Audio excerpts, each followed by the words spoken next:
নমস্কার সবাইকে, good morning. আমি পৌশালী। পৌষ সানশাইনের আবারও নতুন একটা ব্লগে আপনাদের সবাইকে জানাই অনেক স্বাগত। আশা করি আপনারা যেখান থেকে আমার ভিডিওটি দেখছেন খুবই ভালো আছেন আর সুস্থ আছেন। একটু আগে যে ক্লিপটা দেখলেন তখন বাজে প্রায় সকাল 7টার মতো। উঠে দেখলাম বেশ মেঘলা মেঘলা হয়ে আছে, আর এখন বেজে গেছে 8টা। 1 ঘন্টার মধ্যে জানি না বাইরে এত রোদ্দুর উঠেছে, তো ভাবলাম কাজবাজটা শুরু করে দিই। কাজবাজ বলতে আজকে কিন্তু পুরো বাড়িটা একটু ভালো করে ডিপ ক্লিন করব ভেবেছি, তার কারণটা একটু পরে বলছি। তার আগে বলে দিই, বাড়িতে কিন্তু আজকে কর্তামশাই নেই, মানে দুটো শিফট রয়েছে। কালকে রাত্রেবেলা যে বেরিয়ে গেছে, আজকে ঢুকবে প্রায় 3টের সময়, মানে দুপুরবেলা 3টের দিকে। তো মেয়েকে নিয়ে উঠে আগে মেয়েকে খাইয়ে দাইয়ে নিয়েছি, তারপরে এই সমস্ত কাজে আমি হাত দিয়েছি। কারণ এই কাজটা করতে না আমার বেশ খানিকটা সময় লাগবে, জানি না কতটা সময় লাগবে, তবে মেয়েকে নিয়ে মনে হচ্ছে প্রায় দুপুর মতো তো বেজেই যাবে। তো ভাবলাম ওকে খাওয়া দাওয়াটা করিয়ে ওর দিকটা আগে সামনে নিয়ে তারপরে কাজ শুরু করব। এই যে এখানে একটুখানি বালতি নিয়ে নিয়েছি, তার মধ্যে একটু ডিশ লিকুইড নিলাম। এই যে দেখুন আমার ফ্লোরে এই রকম ধরনের ময়লা জমেছে, আর এই ময়লাগুলো না ওই মপারে করে মুছলে একদমই যেতে চায় না।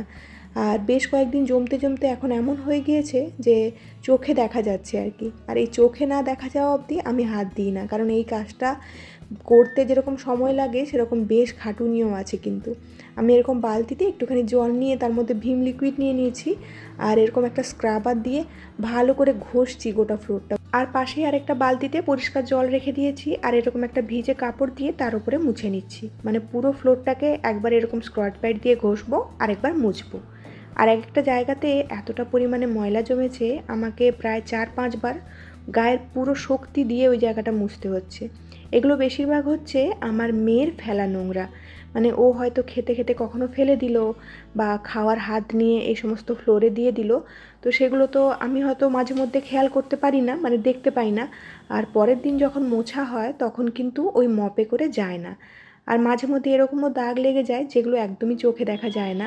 তো আজকে ফাইনালি ভাবলাম এরকমভাবেই আমি একটুখানি ক্লিন করে নিই, তারপরে একদম মেনটেন করব। তো এখানটায় তার মধ্যেখানে একটুখানি আমি বেডটাকেও ক্লিন করে নিচ্ছি। আর আজকে জানি না কেন আমার বেডশিটটা এই বেডে এতটাই ছোট পড়ে গিয়েছে যে আমাকে সাইডে এরকম একটা গিট্টি দিয়ে চারিদিকে ভালো করে গুঁজে দিলাম একটু। তারপরেও দেখছি বেডশিটটা একদম বেডের ওপর টিকছে না। তো আমি আরও একটা বেড কভার দিয়ে দিলাম। আমি এমনিতেই এটা সবসময় ফলো করে থাকি, বেশ কিছুদিন হলো। তো এটার ফলে কি হয়, ওপরে যে বেড কভারটা দেওয়া থাকে সেটা কিন্তু সবসময় টান টান হয়ে থাকে। কিন্তু আজকে আমি দুর্ভাগ্যবশত কী করেছি, দুটো বেড কভারই নিয়েছি, দুটোই আমার বেডের থেকে ছোট হয়ে গিয়েছে। তো মেয়েকে এখানে দেখতে পাচ্ছেন পাছে, ও কিন্তু সব সময় মানে যখনই বেড কভার দিচ্ছি তার উপরে উঠে গিয়ে আবার ঘেঁটে দিচ্ছে। এমনিতেই বাইরে এতগুলো কাজ আমি ফেলে রেখেছি, তার উপরন্তু ও এত বদমাইশি করছে যে এই মুহূর্তে আমার মনে হচ্ছিলো আমি সব কিছু ছেড়ে দিয়ে চুপচাপ বসে যাই আর কি। এই যে দেখুন এখানটায় কিন্তু ও শুয়ে রয়েছে, আবার একটুক্ষণ পরে উঠে খাটের উপরে নাচানাচি করবে। তো যাই হোক, ওকে সামলে কোনো রকম কাজবাজটা সারলাম। আর এখানটায় ওর বেডটাকে আমি একটুখানি গুছিয়ে দিচ্ছি, কারণ একটু পরেই ওকে আমি ঘুম পাড়িয়ে দেবো। ও না ঘুমোলে আমি একদমই কাজ সারতে পারবো না। তো ওকে আমি মোটামুটি সকালবেলা ব্রেকফাস্টটা করিয়ে দিয়েছি, তারপরে একটা খাবার খাইয়ে স্নানটা করিয়ে ওকে ঘুম পাড়িয়ে দেবো। তো তার মধ্যেখানে একটুখানি ওয়াশিং মেশিনের ভেতরে জামা কাপড়গুলো রেখে দিলাম, তা না হলে মেয়ে আবার এখান থেকে টানাটানি করছে। আর কিছু জামা কাপড় হাতে করে কাচবো বলে সার্ফের জলে ডুবিয়ে রেখে দিলাম।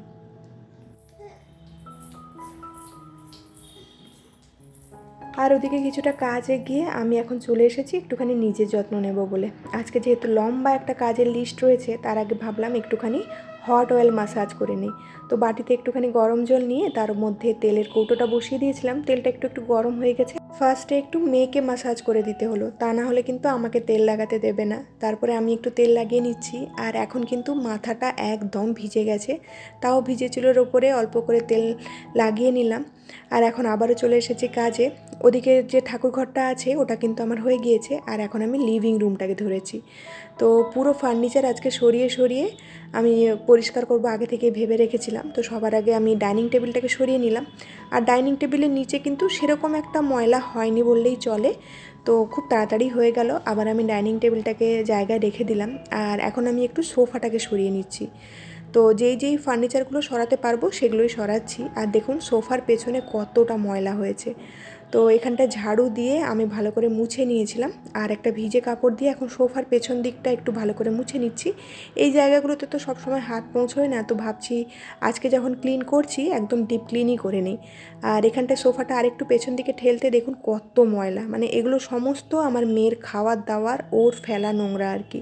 আর সোফাটা সরাতে যত সমস্ত জিনিসপত্র ফেলেছিল, মানে ভেতর থেকে আমি অনেক জিনিস পেয়েছি যেগুলো আমি অনেক দিন ধরে খুঁজছিলাম আর কি। তো যাই হোক, লিভিং রুমটা ক্লিন করে এখন আমি বেডরুমে চলে এসেছি। বেডরুমেও বেশ ভালোই নোংরা জমেছে, বিশেষ করে যেই সমস্ত জায়গাতে ও হাঁটাচলা করে সেই সমস্ত জায়গাতে তো বলা বাহুল্য নোংরা থাকবে। আর তাছাড়াও এই কোণগুলোতে না খুব ময়লা জমে। এমনিতে ফ্লোরটা তো পরিষ্কার হয়ে যায়, আর এই কোণগুলোতে মপের যে কাপড়গুলো সেগুলো তো ভালো করে যেতে চায় না, তাই কোণগুলোতে দেখবেন একটু বেশি ময়লা জমে যায়। তো মোটামুটি আমার হাতে করে ক্লিন করা হয়ে গিয়েছে। এখন আমি সোফার ওপরের যে চাদরগুলো আছে ওগুলো একটু ভালো করে ঝেড়ে নিয়ে আবার ঠিকঠাক করে গুছিয়ে রেখে দিলাম। আমি যতই বাড়ি গোছাই না কেন, সে ওর বাবা আর মেয়ে যখনই যেই জায়গাতে থাকবে সেই জায়গাটা আগের মতো আবার নোংরা করে দেয়। তো যাই হোক, যেটুকু টাইম পরিষ্কার রাখতে পারি সেটুকুও আমার মনের শান্তি, চোখের শান্তি আর কি। যাই হোক, হাতে করে একবার মুছে নিয়েছিলাম, আর এখন একটু গরম জল নিয়ে তার মধ্যে সার্ফ দিয়ে একটা নতুন, আমি এটাকে কি বলে আমি জানি না, নতুন লাগালাম। এটা দিয়েই আমি মুছবো আর কি, কারণ ওই পুরনোটা এতটা বেশি নোংরা হয়ে গিয়েছে, ওটাতে আর ময়লা ওঠানো সম্ভব হচ্ছে না। তো এই মপের এই জিনিসটাই সমস্যা, এটাকে আপনি যদি ভালো করে মেনটেন না করেন তাহলে কিন্তু খুব বেশি দিন চালানো যায় না। তো দেখি নতুনটা লাগালাম, আমি একটু মেনটেন করার চেষ্টা করব। আমরা যারা গৃহিণীরা আছি তারা কিন্তু কম বেশি সবাই বাড়ি ঘরদোর পরিষ্কার রাখতে পছন্দ করি, কিন্তু একার দ্বারা করলে কি হয়, সব সময় তো পরিষ্কার রাখা সম্ভব হয় না। তো আমার মতো এরকম ছোট্ট ছোট্ট টিপস ফলো করে যদি আপনারা বাড়ি ঘরদোর ক্লিন রাখেন তাহলে কিন্তু খুব একটা বেশি নোংরা হয় না, আর এই ডিপ ক্লিনিংয়ের সময় খুব একটা পরিশ্রমও হয় না। এদিকে আমার ঘরদোর পরিষ্কার হয়ে গিয়েছে, এখন আমি শুকোতে দিচ্ছি। পুরনোটাকেও রাখলাম, কারণ ওই যে বাইরেরটা ক্লিন করতে হয়, তো তার জন্য পুরনোটা আমি রেখে দিলাম আর নতুনটাকে খুলে শুকোতে দিলাম।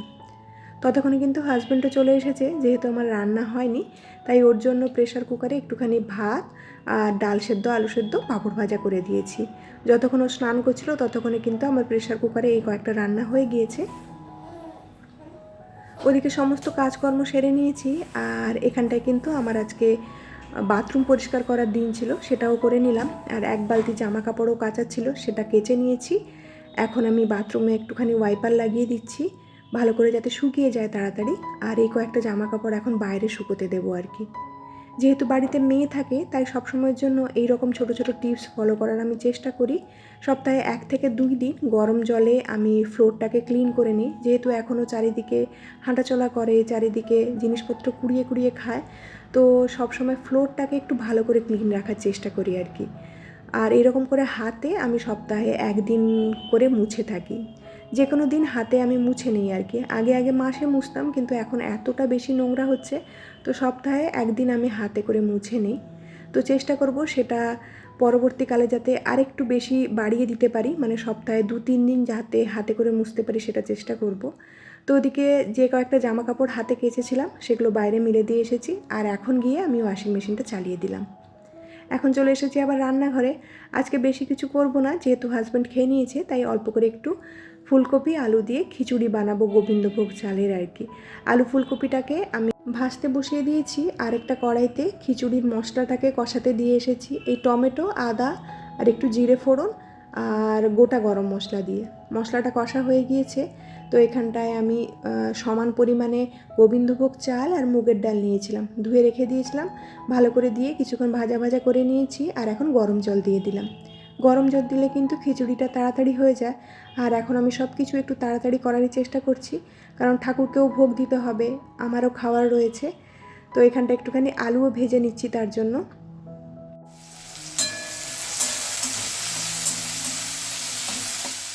গোবিন্দভোগ চালের খিচুড়ি খেতে আমার এমনিতেই বেশ ভালো লাগে, কিন্তু আজকে যেহেতু গোপালের জন্য করছি, আর এই খিচুড়িটা আমাদের রাত্রেবেলা ডিনারেও হয়ে যাবে, মানে হাজব্যান্ড রাত্রেবেলা ডিনারেও খেয়ে নেবে, তাই সব কিছু চিন্তাভাবনা করেই একটু আলু ভাজাটা করা আর কি। তো ওখানটায় খিচুড়িটা প্রায় ফুটে এসেছে, মানে 80-90%।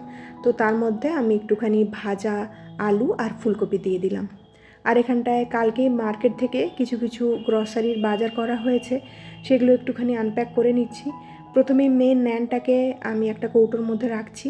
প্রথমে না যখন ন্যান আনতাম তখন কিন্তু কৌটোর মধ্যে ঢেলে রাখতাম, তো একটা রাখার পরে পরবর্তীকালে আমি এর গায়ে লেখা আছে দেখলাম যে কখনো কৌটোর মধ্যে ঢেলে না রাখতে, ভেতরে যে পলিথিনের প্যাকেটটা রয়েছে ওটা সহ যে কোনো কৌটোর মধ্যে, এয়ারটাইট কৌটোর মধ্যে ঢুকিয়ে রাখতে আর কি। তো তারপর থেকে আমি ওরকমভাবেই রাখি। আর এখানটায় তেলটাকে ঢালার জন্য না আমি এরকম একটা প্লাস্টিকের ফানেল বানিয়েছি, একটা প্লাস্টিকের কৌটোকে কেটে। তো তারপরে কিন্তু তেল ঢালতে খুব সুবিধে হচ্ছে। আগে আগে তেল ঢালার সময় আমার হাজব্যান্ডের হেল্প লাগতো, কিন্তু আজকাল আর লাগে না একদম। আর এর মধ্যে না অনেকটা তেল রয়ে যায়, তার জন্য আমি এই কড়াইয়ের মধ্যে এরকমভাবে একটু রেখে দিচ্ছি, যাতে যতটা তেল ভেতরে আছে সেটা যেন বেরিয়ে যেতে পারে আর কি। তো এখানটায় খিচুড়িটা প্রায় আমার হয়ে এসেছে, আর ঠান্ডাও করে নিয়েছি ঢাকনাটা খুলে। তো সবার আগে গোপালকে ভোগ লাগিয়ে আসি, তারপরে আমি ভোগ পাবো। প্রথমবার যখন মা হয়েছিলাম, যখন নিজের মায়ের কাছে থাকতাম, তখন আমি আমার মেয়েকে কোলেও ঠিক করে নিতে পারতাম না বা স্নানটুকুও করাতে পারতাম না। তো পুরোটাই মায়ের ওপর নির্ভরশীল ছিলাম। যখন মা আমাকে এখানটায় ছেড়ে দিয়ে যায়, তখন এতটাই দিশেহারা হয়ে গিয়েছিলাম, মেয়েকে কি করে সামলাবো আর কী করে বড় করব বুঝে উঠতে পারছিলাম না। কিন্তু এখন যত দিন যাচ্ছে, মেয়ে বড় হচ্ছে, বড় হওয়ার সাথে সাথে নতুন নতুন জিনিস শিখছে, ওর সাথেও কিন্তু প্রত্যেকটা দিন আমি নতুন কিছু এক্সপিরিয়েন্স করছি। এই যে আমার বাড়ির প্রসাদ চোর প্রত্যেক দিন ঠাকুরের প্রসাদকে এরকমভাবে বসে খাবে। এখন কিন্তু প্রায় সন্ধে হতে এলো, 5:30 মতো বেজে গিয়েছে, সূর্যটা প্রায় অস্ত যেতে যাচ্ছে। তো তার সাথে কিন্তু আজকের মতো ব্লগটা এখানেই শেষ করছি। খুব শিগগিরই দেখা হচ্ছে নেক্সট আরেকটি ব্লগে। ততক্ষণের জন্য খুব ভালো থাকবেন, সবাইকে খুব ভালো রাখবেন, নিজের যত্ন রাখবেন।